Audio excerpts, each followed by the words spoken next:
গোটা দুনিয়ায় আধিপত্য কায়েম করলেও কোনোভাবেই ইরানকে বশে আনতে পারছে না আমেরিকা ও তার মিত্ররা।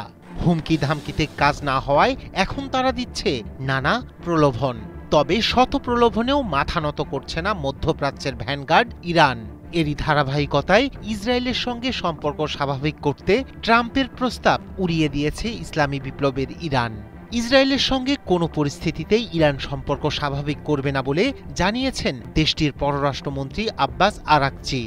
একই সঙ্গে পরমাণু চুক্তি আলোচনার জন্য যুক্তরাজ্য, ফ্রান্স ও জার্মানির প্রস্তাব সরাসরি প্রত্যাখ্যান করে দিয়েছেন ইরানের পররাষ্ট্রমন্ত্রী। গাজায় যুদ্ধবিরতি ঘোষণার পাশাপাশি মধ্যপ্রাচ্যে বৃহত্তর শান্তি প্রক্রিয়া শুরুর আভাস দিয়েছেন মার্কিন প্রেসিডেন্ট ডোনাল্ড ট্রাম্প। ফক্স নিউজকে দেয়া এক সাক্ষাৎকারে ট্রাম্প জানান,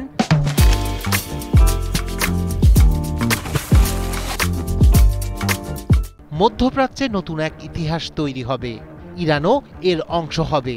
যেসব দেশ আগে একে অপরের সঙ্গে যুদ্ধ লিপ্ত ছিল তারাও এখন সংলাপে যুক্ত হবে বলে মন্তব্য করেন তিনি। ইসরায়েল ইরান বৈরিতার দীর্ঘ ইতিহাস ভেঙে শান্তির বৃহত্তর কাঠামোতে একসঙ্গে আলোচনায় বসার সম্ভাবনা রয়েছে বলেও ইঙ্গিত দিয়েছেন ট্রাম্প।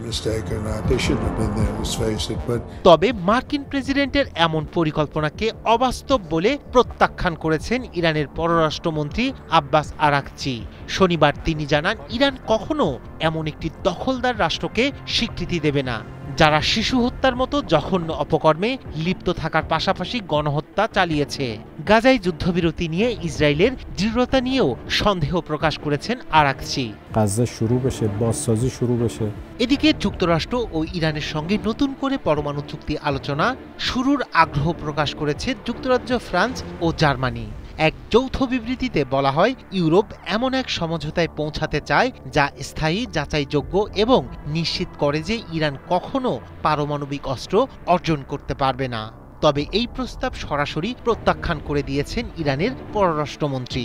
স্থানীয় এক গণমাধ্যমে সাক্ষাৎকার দেওয়ার সময় তিনি জানান, যুক্তরাষ্ট্র যদি একটি ন্যায়সঙ্গত পরমাণু চুক্তিতে আগ্রহ দেখায় তবে ইরানও সম্মতি জানাতে পিছু হটবে না।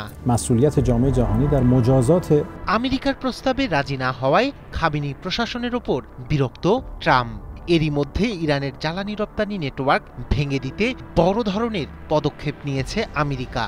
দেশটির পেট্রোলিয়াম ও তরলীকৃত পেট্রোলিয়াম গ্যাস রপ্তানিতে সহায়তার অভিযোগে 50টিরও বেশি প্রতিষ্ঠান, ব্যক্তি ও জাহাজকে নিষেধাজ্ঞার আওতায় এনেছে। মার্কিন পররাষ্ট্র দপ্তর জানিয়েছে, ক্ষতিকর কার্যকলাপ পরিচালনার জন্য তেহরান যে তহবিল ব্যবহার করে তা বন্ধ করতেই এই নিষেধাজ্ঞা আরোপ করা হয়েছে। রায়হান কবির শুভ্র, ৭১।